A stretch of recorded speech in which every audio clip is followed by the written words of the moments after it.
Halo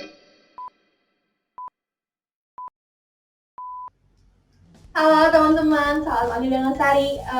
Hari ini kita sudah kedatangan tamu, yaitu ada Kak Uci. Yeay. Hai Kak Uci ini adalah Direktur Eksekutif Walhi Jakarta. Ya Kak? Iya dong. Namanya siapa Kak? Kak Suci. Gitu ya, Kak Uci aja Uci. Kak Uci, panggilannya Kak Uci. Oke, jadi di dalam podcast kali ini, podcast opsi obrolan penting tapi santai, kita mau bahas tentang temanya itu tema nyambung sama Halloween yang ada di sini, Halloween. Terus temanya itu bakal nyambung ke krisis iklim. Jadi kayak Halloween itu kan horor ya konsepnya Pak, horor. Tapi krisis iklim sebenarnya horor juga, ya nggak sih? Setuju nggak sih? Setuju. Tapi lu kalau ketemu hantu gimana sih? Lu takut juga kan? Iya. Tapi kayak kalau hantu yang muncul ya udah bisa hilang. Tapi kan kalau krisis itu dia panjang tuh. Bahkan kayak dari kita belum lahir bahkan itu tuh udah mulai terjadi. Nah, dan sampai bahkan mungkin gua tua, lu tua, itu mungkin masih bisa terjadi. Kalau hantu kan kayak lu lihat sekarang ya udah gitu ya. Tapi lu pernah lihat hantu? Pernah. Gua lanjut. Dan itu kan akhirnya jadi cerita ketawa-tawa kan. Tapi lo kalau ngomongin soal iklim, enggak bisa ketawa. Pasti lo akan lo akan muncul anxiety, akan muncul kayak bahkan tuh menurut gua beberapa tren ya yang kayak child free itu juga munculnya tuh dari keresahan soal bumi itu lagi nggak baik-baik aja, sampai akhirnya gua kalau punya anak tuh gimana ya, kayak gitu-gitu kan. Jadi sebenarnya spektrum isunya tuh jadi lebih luas kalau kita ngomongin soal iklim, termasuk juga ngomongin soal hidup kita, sampai bahkan urusan makan kita, sampai urusan hal-hal yang menurut kita tuh bahkan tuh seremeh itu, tapi ternyata sangat dipengaruhi oleh kondisi krisis iklim hari ini. Kalau Halloween, hantu lu cuma lihat sebentar, abis itu jadi cerita-cerita lucu. Kayak teman-teman lo, gue ngeliat ini loh, gue ngeliat itu loh, atau gue pernah diiniin loh, gue pernah dapet kejadiannya loh. Setelah si tragedi yang ngeliat hantu itu baru jadi lucu-lucu, pas lagi itunya mah tetap serem.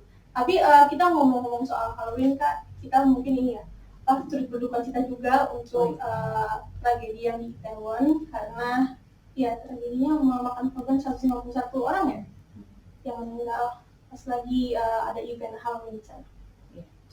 Lebih banyak juga tragedi Kanjuruhan juga begitu, masih proses. Tapi ya itu jadi pembelajaran juga buat kita, gitu, untuk bisa memperhatikan keamanan di tengah-tengah kerumunan. Halloween yang kali ini nih, tahun ini benar-benar horor guys, horor banget. Tapi kalau ngomongin soal iklim ya, ada satu kejadian tuh beberapa bulan lalu sebelum Oktober. Lo pernah dengar nggak sih ada longsor di kuburan? Jadi benar-benar bahkan tuh kayak iklim sampai mengganggu orang yang sudah meninggal gitu. Jadi di salah satu di daerah Jawa Barat itu ada longsor pemakaman gitu, dan ya itu memang yang sependek penglihatan gue ya, itu tuh lereng memang ada pemakam gitu, tapi kemudian ada hujan berhari-hari. Nah ini kan ada kondisi bumi kita udah mulai ini nih, cuacanya nggak jelas gitu ya. Tapi memang terlepas dari cuaca, ini pengaturan hidup kita soal tata ruang kan juga banyak permasalahan nih. Terus tambah iklim lagi, ya pas hujan gede itu benar-benar di foto yang kain kafan tuh benar-benar kemana-mana nih Mak. Lu bayangin itu ngomongin itu soal kuburan baru juga ada gitu. Kuburan umum gitu sih. Kuburan umum dan gitu. Itu benar-benar longsor, kepotong tanahnya gitu, dan mayatnya tuh kelihatan benar-benar muncul di balik-balik tanah-tanah gitu, bayangin. Gue sih kayak itu sih ya. Kok serem? Gue nggak tahu beritanya, tapi kayak lo lihat bentar deh. Lo lihat itu sampai berarti itu headline. Kalau ada editor, please dilihatin ya. Ngomong-ngomong krisis iklim, kita kan nggak terlepas dari IPCC. Penelitian itu kan, IPCC Rapid yang 2022 itu ada perkiraan kalau sekitar 132 juta orang itu bakal mengalami kemiskinan ekstrim akibat perubahan iklim. Terus 350 juta orang akan mengalami kelangkaan air pada tahun 2030, dan 14% spesies daratan akan menghadapi resiko kepunahan yang tinggi. Jadi emang nyata banget krisis iklim ini, serem banget gitu ya. Menurut kakak tuh udah separah apa sih? Itu ya tadi yang gue bilang ya, mengganggu sampai level terkecil dalam hidup kita gitu. Bahkan tadi yang gue bilang sampai orang mati pun akhirnya juga terganggu ngomongin soal krisis iklim. Tapi mau bilang gini, bahwa apa yang hari ini tadi lo sampaikan itu kan juga nggak terlepas nih dari mekanisme kebijakan kita hari ini tuh kayak gimana. Negara, bahkan dari laporan IPCC sekalipun ya, aksi-aksi yang udah kita lakukan untuk mitigasi dan adaptasi perubahan iklim, khususnya untuk mitigasi deh mengurangi emisi gas rumah kaca dan lain sebagainya, itu masih sangat memungkinkan kita untuk terus naik sampai lebih dari 2 derajat bumi ini. Jadi aksi yang udah, kalau ya bahasa selengehannya teman-teman ini, jangan-jangan negara gimmick doang bikin aksi-aksi untuk iklim, tapi ternyata nggak ada dampaknya gitu. Bahkan di laporan IPCC sendiri beberapa tahun yang lalu itu bilang kita bisa sampai 6-7 derajat dari aksi yang udah kita lakukan. Jadi artinya perlu tindakan-tindakan yang radikal, perlu tindakan-tindakan yang memang terobosannya itu harus kuat. Jadi bukan cuman yang tadi gue bilang gimmick itu tadi gitu, tapi ternyata malah mitigasi yang dampaknya justru bisa jadi nggak efektif gitu tindakan-tindakan mitigasinya yang dilakukan sama pemerintah. Nah, di satu sisi gue juga mau ngomongin soal gerakan anak muda. Nah, anak muda hari ini, gue sempat baca sebuah jurnal, The Lancet Planetary Health. Dia ngeluarin satu hasil survei yang dilakukan di 10 negara. 10 negara ini tuh macam-macam negaranya tuh. Ada negara-negara maju di Eropa, kemudian juga di Amerika Latin, di Asia juga ada, termasuk kalau di Asia Tenggara tuh di Filipina. Dan dari masing-masing negara itu dia mengambil sampel 1.000 anak muda dari usia 18 sampai 25 tahun. Nah, yang tadi gue bilang soal climate anxiety itu ada di anak muda kita. 84% dari responden semuanya punya keresahan soal iklim. Nah, tapi tadi gue bilang ya, soal ini gue mau kaitin juga nih sama aksi yang dilakukan oleh pemerintah, inisiatif pemerintah untuk mencegah perubahan iklim. Nah, ternyata anak muda kita itu punya trust issue ke pemerintah.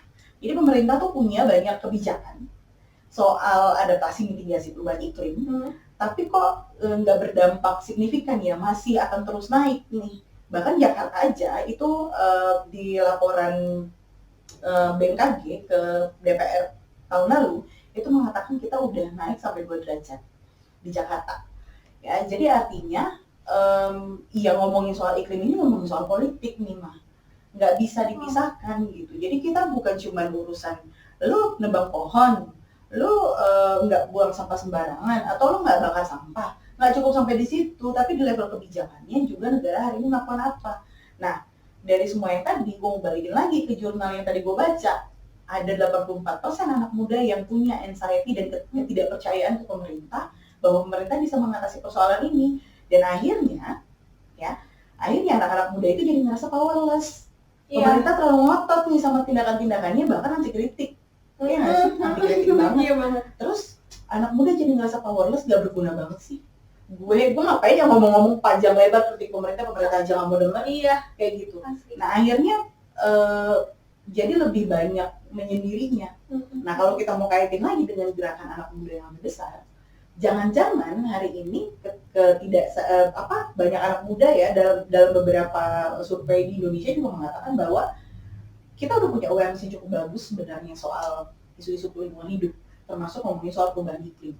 Tapi dari kepahaman kita terhadap isu-isu itu, apa sih yang sebenarnya kita mau lakukan gitu. Nah, ternyata tindakan pemerintah tadi yang harusnya menjadi fokus utama gitu, karena negara punya power, punya sumber daya.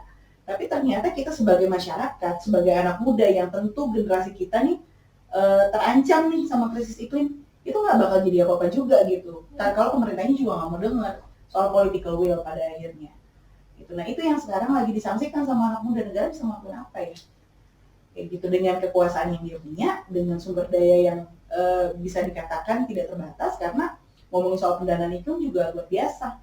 Supply dari luar, terus kemudian bagaimana pengerahan sumber daya di negara kita juga mengarahnya ke situ gitu. Jadi kalau itu jadi nggak efektif, terus ngapain selama ini kan gitu?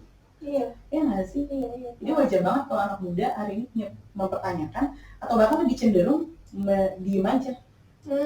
Lo pernah nggak sih ngalamin satu momen di mana lo kayak powerless, terus kayak ngomong udah jadi jadi kayak apatis, ke arahnya apa sih, kayak udah bodo amat deh gitu. Gue pernah di posisi itu.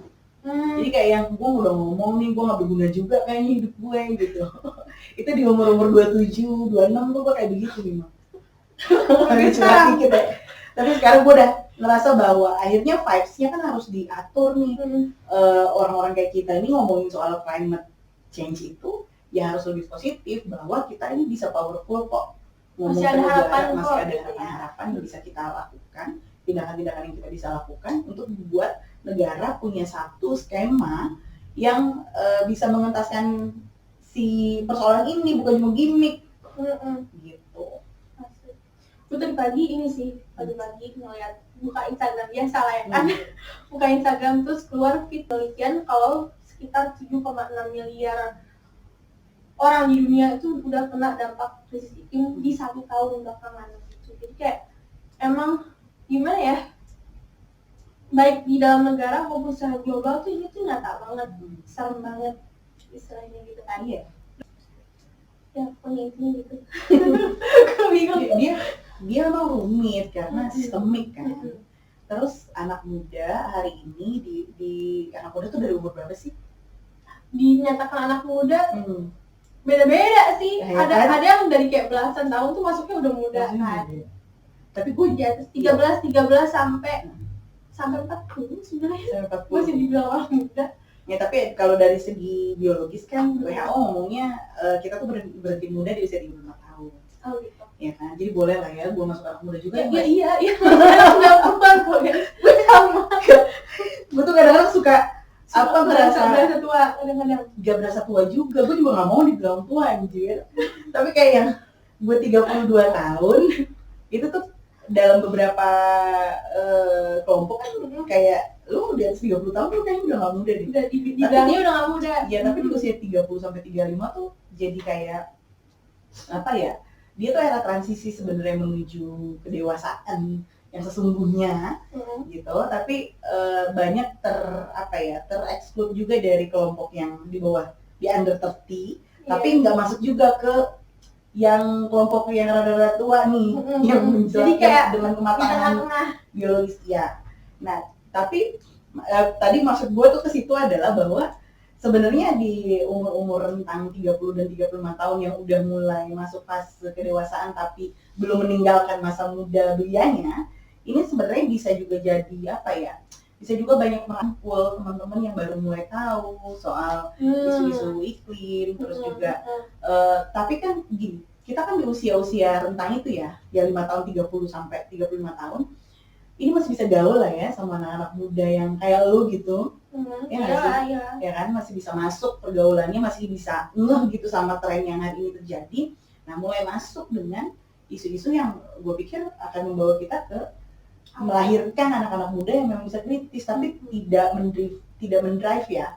Kan anak muda sekarang tuh nggak mau dikontrol. Iya. Ya nggak sih? Iya. Tapi kita juga nggak mau sebenarnya kan. Iya betul lah, ngapain kita dikontrol orang tua. Tapi atas inisiatif sendiri tuh memang bergerak bahwa yang kan gue juga sebenarnya agak keberatan kalau kita membedakan antara orang tua dan anak muda dalam konteks perspektif ya. Tapi mungkin ngebawa ini aja yang beda. Gue merasa bahwa apa yang hari ini anak muda katakan sama perspektif orang tua soal iklim sama kok. Tapi gimana nih nyambunginnya gitu supaya orang tua tetap dengan karakternya, anak muda juga tetap dengan karakternya tanpa senggol-senggolan, nyambung gitu. Tanpa friksi antar generasi gitu ya. Jadi generasinya dipelangin gitu, terus bisa nyambung. Kayak gitu sih. Kalau yang waktu itu Walhi tuh kayak sepulau Jawa tuh pernah ngadain Capai Getjang kan? Itu juga ngarahnya ke masalah iklim gitu kan? Ngarahnya ke iklim, transisi energi juga. Karena waktu itu kita mengkritisi juga forum G20 sebagai engagement forumnya G20 kan. Jadi kita merasa bahwa ya bener aja sih sebenarnya ngomongin soal, kan keluar nih rekomendasinya ya dari apa sih namanya, gue lupa lah, satu bagian di dalam G20 yang ngeluarin rekomendasi dan itu dipublikasi. Menurut gue ada beberapa hal, isu-isu bukan cuma ngomongin soal 5 jam, mereka juga ngomongin soal green work, apa sih tenaga kerja hijau itulah pokoknya Mima ya. Terus sama ngomongin soal transportasi, energi sih sebenarnya. Terus ngomongin juga soal digital ya Kak. Nah jadi buat gua justru ngomongin soal iklimnya, mereka masih pro terhadap perdagangan karbon yang kita bersepakat lah ya bahwa perdagangan karbon itu kan mengurangi tanggung jawab negara-negara yang harusnya ya masa lu carbon footprint lu gue sih yang harus bayar gitu kan. Itu kan nggak fair gitu ya.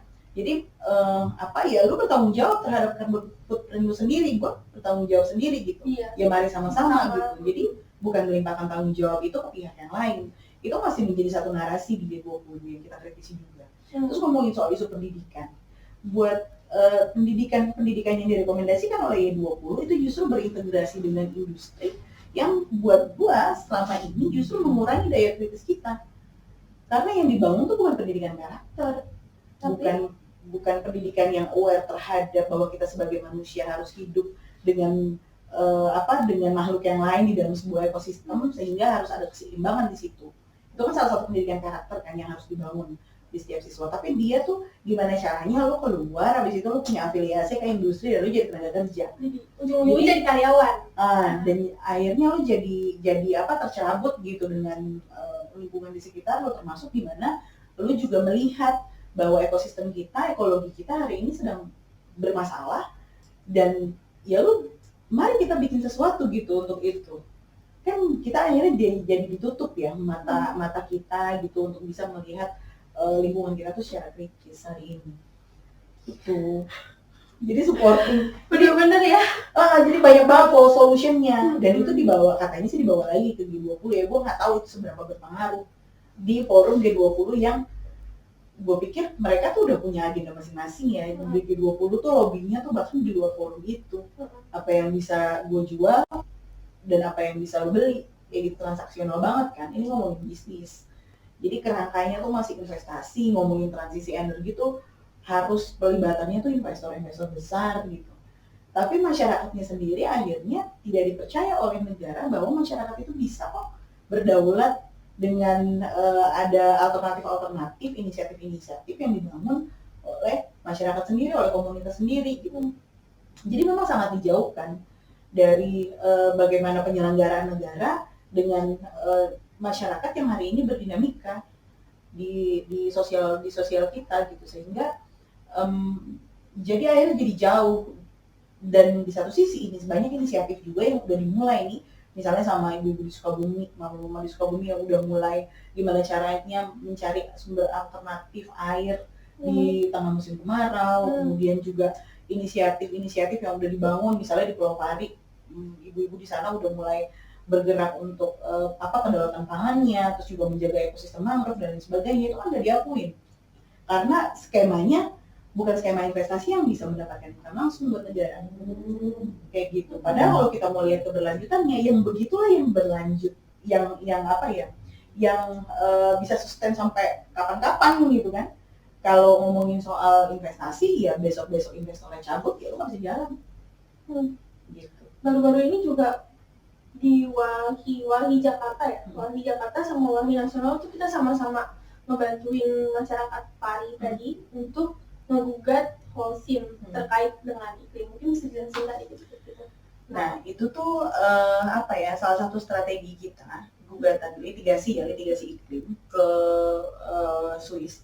Jadi pakai mekanisme hukum Swiss karena yang akan digugat itu adalah Holcim yang base-nya itu memang ada di Swiss. Gitu.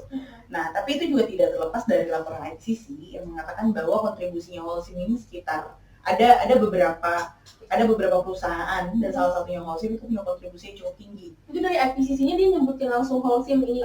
Dia ada daftarnya. Ya. Ada daftarnya, salah satunya itu Holcim gitu. Nah, jadi sebenarnya model begini itu udah banyak dilakukan di negara-negara. Gue lupa ya, ada case-case yang itu juga kayaknya muncul di Afrika, kemudian muncul juga di Asia Selatan gitu. Tapi nanti kita bisa cross check lah ya secara data. Tapi itu sebenarnya udah ada. Jadi perusahaan-perusahaan yang penyumbang emisi yang paling tinggi inilah dia yang harus juga bertanggung jawab dong. terhadap kerugian yang hari ini kita alami. Nah, karena ngomongin iklim ini dia dia nggak berbicara soal teritori, makanya ini jadi satu pembelajaran buat Indonesia. Karena ternyata masyarakat di Pulau Pahari, di ujung yang kita mesti nyebrang gitu dari Jakarta naik kapal laut, terdampak ropnya sangat signifikan begitu kenaikannya. Itu disebabkan oleh aktivitas industri yang dilakukan oleh perusahaan yang bahkan nggak ada di situ, gitu. Tapi kan itu pulau kecil. Iya, kalau ngomongin soal misalnya Antartika, apa sih yang es mencair itu, kan lautnya sama, satu, buminya kan sama, satu, atmosfernya kan sama, kita kena semua, gitu. Jadi itu sangat make sense untuk jadi pembelajaran buat kita semua, termasuk buat masyarakat Indonesia, untuk bisa melakukan menggunakan haknya untuk bisa menggugat siapapun yang menimbulkan kerugian buat kehidupan kita semua. Iya. Ini lagi proses. Yang gugatan itu.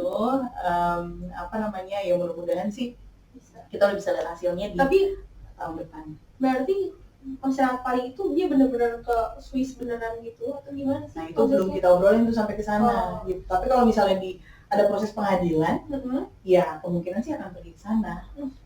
Gitu. Tapi memang Pulau Pari itu kalau lu lihat kalau rock dia ya, iya. Walaupun udah ditanemin mangrove kanan kiri tuh, dia tuh kalau rock bisa sampai ngerendam 95% dari pulaunya loh. Berarti kayak rumah-rumah di sana juga kena gitu. Jadi masyarakat itu udah mulai naikin rumahnya tuh sampai setinggi mungkin 30-50 cm atau bahkan 1 meter. Itu udah sampai setinggi itu gitu. Jadi ya lu tahu kan kalau air laut masuk, air mereka sumber-sumber air itu jadi payau. Iya kan. Terus kalau dia air garam ini kan kalau kena besi dia kan korosi ya. Nah dia akan keropos tuh kayak gitu. Nah itu bisa menimbulkan kita nggak tahu suatu kapan mungkin bangunannya rubuh atau gimana karena serem sih. Jadi kita antisipasi lah untuk bisa gimana caranya salah satu perusahaan itu harus bertanggung jawab. Dalam industri besar menjadi luar negeri yang jauh, ngefeknya ke kita juga, gitu semuanya juga. Kita ada di dalam satu bumi, satu atmosfer, satu lautan. Yang kalau dia naik, permukaan air lautnya bisa berdampak dong. Kita semua. Swiss itu dia masuk G20 gak ya? Masuk dia kan, dia Uni Eropa gak sih? Uni Eropa ya? Kalau dia masuk Uni Eropa, dia masuk. Berarti kayak kalau kayak Inggris kan enggak ya, karena dia udah Brexit. Iya Brexit. Oke. Ini baru aja gue habis searching di Google. Nih, sebutin ya. G20 mempresentasikan lebih dari 60% populasi bumi, 75% perdagangan global, dan 80% PDB dunia. Pendapatan domestik bruto. Ini negara-negaranya itu ada Afrika Selatan, Amerika Serikat, Arab Saudi, Argentina, Australia, Brazil, India, Indonesia, Inggris, Italia, Jepang, Jerman, Kanada, Meksiko, Republik Korea, Rusia, Prancis, Tiongkok, Turki, dan Uni Eropa. Uni Eropa ini berarti ada beberapa negara yang bergabung sedikit. Dan Swiss nggak masuk. Ternyata nggak masuk guys. Ternyata nggak masuk. Tapi lu tau nggak kenapa G20 dibentuk? Kenapa? Jadi itu dia tahun 2000-an gitu kan krisis finansial global kan? Iya kan? Nah terus dibentuklah di G7 nih. Mulai G7 ini kan negara-negara maju nih, ya kan? Nah terus mereka mau punya strategi nih, mengembangkan strategi sedemikian rupa lah untuk bisa menyelamatkan keuangan global, krisis keuangan global. Ternyata gagal. Nah, dari G7 itu. Iya. Jadi dari G7 itu, jadi genealoginya tuh memang untuk menjaga stabilitas keuangan global. Terus dipikir-pikir gagal nih, kayaknya harus diperluas lah. Kayaknya harus diperluas ke negara-negara yang potensial nih finansialnya. Indonesia katanya pertumbuhan ekonominya oke nih, ya kan? Nah, terus akhirnya dilibatkan lah. Nah karena dia awalnya lahirnya itu untuk menyelamatkan, kan misinya luar biasa ya, menyelamatkan keuangan dunia, maka keanggotaannya itu sebenarnya representasinya itu Kementerian Keuangan, gitu. Jadi ya bukan cuman ngomongin soal pertemuan kepala negara nih, tapi juga menteri-menteri keuangan tuh ngumpul di situ sekaligus gubernur-gubernur bank sentral. Kalau di Indonesia tuh BI. Nah, jadi memang strategi yang banyak dimunculkan itu tujuannya adalah menyelamatkan keuangan dunia. Jadi, apapun nih keluarannya dari G20, forum-forum yang dihasilkan itu targetnya adalah bisnis dong.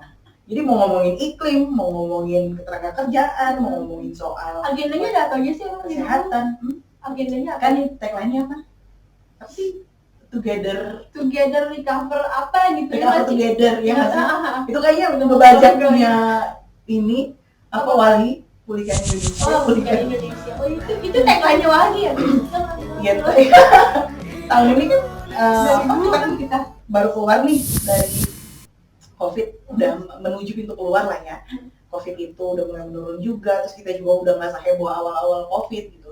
Jadi dan juga memang secara keuangan waktu zaman COVID 2 tahun belakangan ini itu kan anjlok banget tuh keuangan.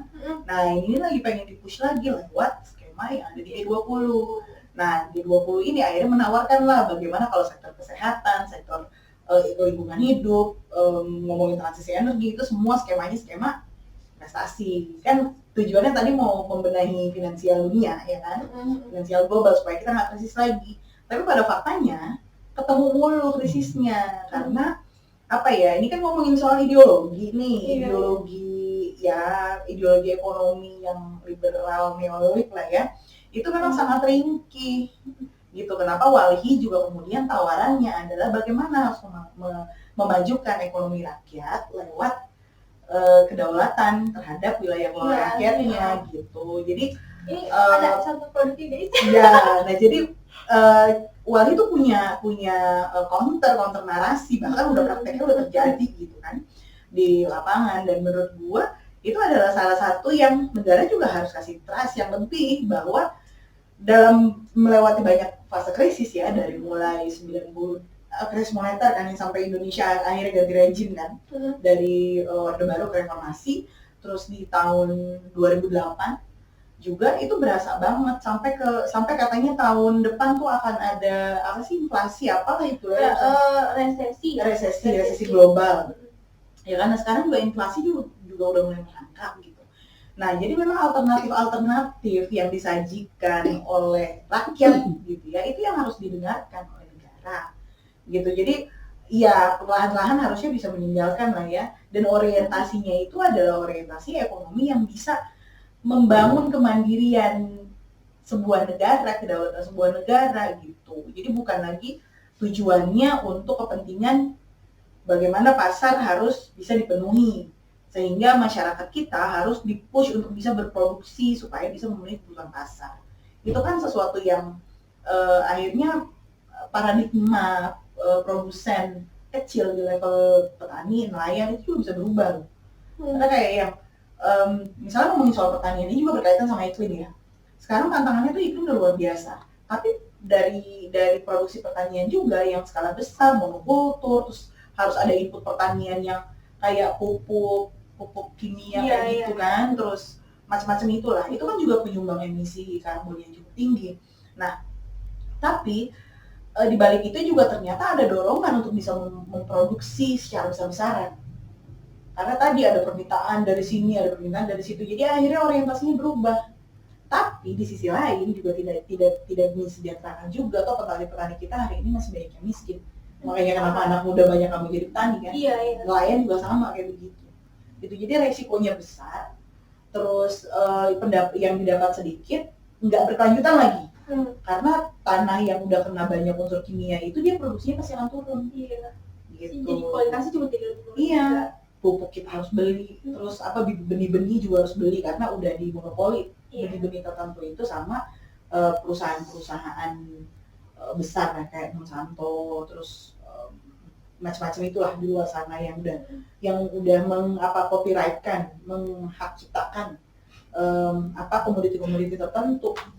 Jadi benihnya tuh nggak bisa dimuliakan sendiri. Jadi yang hilang itu pengetahuan petani kita, itu hilang. Atau bahkan nggak bisa secara luasa untuk bisa menghasilkan atau mengaktualisasi pengetahuannya. Jadi udah tantangan luar biasa, nggak leluasa, akhirnya ya jadi apa ya, terkangkeng lah begitu. Nah, lewat ekonomi yang didorong lewat G20, terus banyak macam-macam lah itu ya. Ada forum, kan banyak forum nih. Iya, Di luar sana. agenda yang paling dekat tuh kan ada apa? Ada COP. Bacanya gimana sih? COP apa COP? COP. Kalau gue ngomongin COP 27 aja kan. Gue COP 27 tahu berapa enggak? COP 27 aja. Iya, itu tanggal 6 November. Terus sama G20 tanggal 16 ya? Apa 15? Mulai agenda November itu ya. Gue lupa tanggal itu. Ya G20 tuh di Bali. Bali baru-baru ini juga banjir Kak, ya kan? Sering banget. Kayak lu kapan-kapan perlu ngundang teman-teman di Bali juga untuk bisa ngomongin soal. Ya harus tuh. Iya kan, ancaman. Tapi memang ancaman itu akhirnya jadi di mana-mana. Nih ngomongin soal iklim lagi nih, di mana-mana. Tapi iklim ini juga kemudian kalau di Jakarta sendiri ya, lu tahu tata ruangnya kayak apa kan? Jadi kayak yang ketika pemerintah pemerintah Pemprov khususnya kalau banjir ngomongin soal air banjir kiriman lah dari Bogor, terus hujan yang nggak berhenti lah. Ya di satu sisi memang iklim mengubah, jadi anomali gitu ya. Jadi kalau hujan aja, yang sampai berlangsung berhari-hari gitu. Tapi ternyata tata ruang kita juga diatur secara serampangan, berantakan banget dulu lihat Jakarta kan. Malah sekarang sebagai orang yang tinggal di Jakarta. Iya. Dan lahir di Jakarta. Lahir lu di Jakarta. Lo juga lahir sih? Gue numpang lahir. Iya benar ya, lahir juga. Udah gitu sekarang bukannya dibenahi gitu. Apa solusinya? Maaf mau pindah ibu kota. Nah itu ini kita ya. Bingung. Jadi tuh buat gue negara itu kan udah bukan lagi nggak make sense. Tapi logical fallacy, lu tau nggak? Logical fallacy itu dia kesalahan logika. Jadi lu bayangin narasi-narasi yang dibangun kan, Jakarta udah nggak cukup mumpuni, daya dukung daya tampung lingkungannya udah kacau, udah nggak bisa menggambarkan kan ibu kota itu wajahnya negara ya. Terus jadi lu harus lihat wajah negara itu di Jakarta. Jakarta hari ini carut marut, itu karena siapa gitu? Kan banyak kebijakan-kebijakan tata ruangnya, terus ngomongin soal macam-macam itulah dari zaman dulu sampai sekarang. Ya itu adalah wajah negara yang ada di Jakarta. Jadi lu mau membuat membuat duplikatnya itu ada di Kalimantan gitu. Nah sementara wajahnya sendiri, paradigma negaranya itu nggak diubah. Jadi lu kira-kira akan kebayangnya gimana sih kalau ada ibu kota negara yang baru gitu di Kaltim ya? Apakah dia nggak akan bukan jadi, kalau Jakarta ini kecil ya 621 km persegi, dipindahin ke sana itu akan jadi yang kayak gimana, lebih luas lagi gitu. Nah, udah gitu prosesnya nggak partisipatif, secepat itu diputuskan gitu, nggak lewat jalur kebijakan publik yang lumrah lah menurut gue ya. Yang lumrah itu kan kebijakan publik dia harus ada persoalannya dulu ada sebagai input ya, baru kemudian menjawabnya gimana sih caranya. Nah, narasi yang banyak dibangun untuk pindah ibu kota negara itu kan ngomongin soal Jakarta ya kan, tapi menurut gua Jakartanya sendiri jadi nggak ada skema untuk mau ditangani itu kayak gimana. Iya, kayak itu tuh masih spasial banget. Iya kan. Terus akhirnya jadi yang ini harusnya, nah setelah ada ibu kota negara kan, disahkan undang-undang IKN. Terus yang muncul narasinya di Jakarta apa? Pusat ekonomi global. Tadi katanya udah daya tampung daya dukungnya udah nggak cukup, tapi jadinya udah nggak bisa menunjang jadi ibu kota. Kok jadi pusat ekonomi global? Apa nggak jadi nggak nyambung? Harusnya lu urus dulu dong ekologinya. Lu urus dulu dong gimana daya tampung daya dukungnya bisa baik. Gitu. Jangan orientasinya udah ekonomi dulu. Nah itulah yang gue banyak gak sepakatnya dengan narasi-narasi yang dibangun pemerintah, itu orientasinya pasti selalu ekonomi. Gitu. Padahal kita harus ngebenerin dulu nih, kita berpijak nih di mana? Di tanah Jakarta yang setiap tahun tuh udah turun 20 cm. Ya kan? Jakarta tenggelam jadi bukan Jakarta tenggelam 2050. Hari ini Jakarta udah tenggelam. Udah di utara Jakarta udah tenggelam, masjid-masjid dan lain sebagainya itu udah tenggelam. Jadi Jakarta tanahnya turun karena ekstraksi air tanah. Terus ekstraksi air tanah dan beban bangunan di atas tanah ya, itu dua hal itu yang jadi fokus banyak ahli melihat penurunan muka tanah di Jakarta, ditambah air lautnya makin tinggi. Terus tiba-tiba dibangun lah betonnya sekarang yang CICD udah mulai, itu di Dadap sampai ke ujung Bekasi berapa kilometer gitu ya. Nanti lo bisa kita bisa cek datanya. Nah di Muara Angke udah mulai tuh nelayan udah pada teriak-teriak tuh gimana, karena udah mulai ada pengukuran, udah mulai ada tiang pancang yang itu sama sekali nggak melibatkan masyarakat gitu. Nah itu terindikasi jadi mal proyek itu juga mal adaptasi. Jadi ada satu dokumen yang dikeluarin sama IPCC untuk melihat indikator-indikator apa aja sih yang bisa dikatakan maladaptasi. Salah satunya itu adalah secara ekologi dia pasti akan bertambah bebannya. Gue nanti cek lagi lah ya, gue nggak terlalu menguasai, tapi ada jurnal yang ngeluarin gitu, yang ada 5 indikator yang itu harus dipenuhi. Jadi kalau salah satu aja itu nggak bisa dipenuhi, maka dia bisa dikategorikan sebagai maladaptasi. Nah kalau perspektifnya adalah pembangunan infrastruktur, lu bayangin gimana nelayan mau ngelaut gitu, gimana dia kan menjadi salah satu penyangga pangan kita ya nelayan itu gitu. Nah aksesnya kemudian dibatasi atau ada beberapa atau mereka bahkan nggak dilibatkan dalam proses pengambilan kebijakannya, itu menurut gue juga akan jadi masalah sendiri gitu. Jadi yang itu yang perlu diperhatikan, bahwa setiap proyek mengatasnamakan iklim ya itu meminimalisir atau bahkan meniadakan sama sekali dampak-dampak yang akhirnya menimbulkan masalah baik itu di level ekologinya maupun di masyarakatnya gitu. Makanya harus dibangun secara partisipatif bersama-sama, nggak boleh ada yang ditinggalkan satupun. Iya. Ribet kan?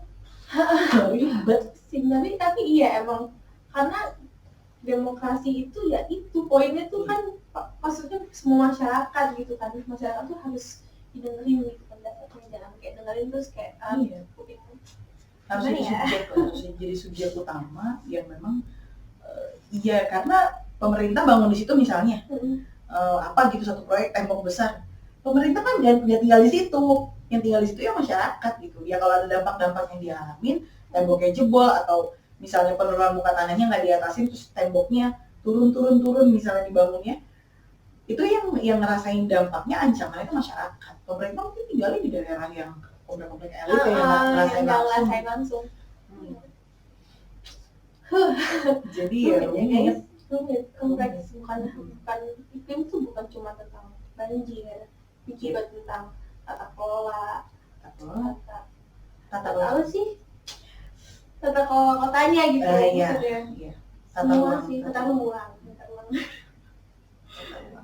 Kalau ini impian Kak Uki sebagai bagian dari anak muda untuk masalah krisis untuk ini ya masalah krisis iklim gimana? Impiannya pengennya itu gimana? Gue sih di jangka panjang ya, maksudnya jangka yang lebih bukan jangka sih ya, dalam konteks yang lebih besar, anak muda itu kan pengen didengar ya. Semua masyarakat ingin didengar. Dan anak muda yang udah ada di dalam, ini kan anak muda lagi ada yang demen banget sama politik nih ya kan, udah masuk lah ke parlemen gitu. Ya, lu jangan ngadopsi lagi perspektif tua-tua. Benar. Perspektif yang udah bukan orang tuanya ya. Orang tua tuh kadang-kadang perlu juga kita dengerin kok. Tapi perspektif yang harusnya udah mesti ditinggalkan. Jadi harus inovatif, kemudian lebih banyak mendengarkan gitu. Ketimbang lu menjadi bagian yang kemudian jadi sama aja sih kayak dulu lagi. Iya, perlu yang kayak gimana lu menyuarakan aja kekhawatiran lo yang ada di dalam hati lo sendiri, yang lo lihat sehari-hari. Menurut gue itu udah luar biasa banget gitu. Tinggal kalau itu dia bergulir terus jadi snowball effect dan semua orang ngerasain hal yang sama, itu akan menurut gue itu akan jadi nge-push negara untuk bisa melakukan sesuatu gitu. Dan poin pentingnya tetap ada di negara menurut gue, walaupun ada beberapa pihak juga yang udah kayaknya gue udah gak percaya deh sama sistem negara. Tapi pada hari ini negara itu menjadi sentral yang sangat penting, karena tadi yang gue bilang dia punya resource yang luar biasa, dia powerful secara politik. Jadi sebenarnya nggak ada alasan untuk tidak melakukan sesuatu dari negara. Nah karena negaranya udah nggak melakukan sesuatu atau gimmick doang yang tadi gue bilang, ya harus di-push lewat mana ya, lewat suara-suara yang kita gaungkan sehari-hari gitu. Jadi memang udah nggak bisa udah nggak bisa apolitis lagi. Kalau lo apolitis, negara ini bisa sewenang-wenang melahirkan kebijakan, akhirnya dampaknya ke kita juga, ke generasi di atas kita dan juga generasi setelah kita. Karena selama ini juga yang kata-kata politik yang didengar sama anak muda tuh, khususnya gue tuh lebih mikirnya sih politik ya itu kayak ke pemilu lagi, politik tuh kotor lah apa, ternyata nggak hanya itu sebenarnya. Politik itu rumit, iya, rumit banget karena kayak kita kan politik itu kan sebenarnya nih ya, gue sebagai anak ilmu politik nih Cil. Politik itu sederhananya adalah suatu upaya yang dilakukan untuk mencapai kebahagiaan. Nah, kebahagiaan itu kan abstrak dan subjektif banget kan. Lo punya kebahagiaan lo sendiri, gue punya kebahagiaan gue sendiri. Tapi bagaimana mempertemukan itu sebagai misalnya gini, cara gue menggunakan sarana politik untuk mencapai kebahagiaan gue, karena bahagia menurut gue adalah ketika gue mapan. Gitu. Maka harusnya politik itu menjadi satu kendaraan di mana gue bisa bernegosiasi dengan banyak hal dong untuk bisa mencapai kepentingan gue. Nah, gimana sekarang caranya adalah mempertemukan banyak kepentingan itu supaya jadi satu kepentingan bersama. Nah, ngomongin soal iklim ini harus jadi kepentingan bersama. Lo sama gue ngomongin keberlanjutan hidup kita ke depannya, itu kan kepentingan bersama. Iya. Iya kan? Ya gimana lo mau berbahagia kalau dunia di sekitar lo, lingkungan di sekitar lo tuh nggak bisa supporting untuk lo bisa merasa puas dengan apa yang lo dapat. Jadi akhirnya ya itu gimana harus jadi kepentingan bersama dulu sih, baru kemudian kita bisa melihat bahwa politik ini harusnya menjadi sarana yang bukan dalam konteks yang negara, institusi. Terus sehari-hari aja gue misalnya, Bima ayo kita ngopi yuk gitu, dan menurut gue kopi di kafe yang ini kayak lebih enak dan tempatnya lebih cozy gitu dibandingkan tempat yang lo pilih gitu. Gue akan ngelobi lo kan, ya, itu politik. Itu udah politik. Kita podcast di sini sekarang nih udah termasuk politik berarti. Termasuk politik dong. Gitu. Karena kita lagi marketing politik. Lagi marketing politik. Iklim. Bayangin kalau misalnya tadi di sini disalahin sama abang-abang yang di belakang kamera. Bayangin kalau misalnya krisis iklim terus yang jadi simbolnya Halloween punah gitu, terus kita harus ganti pakai apa katanya? Pakai semangka bisa nggak? Pakai apa? Timun suri.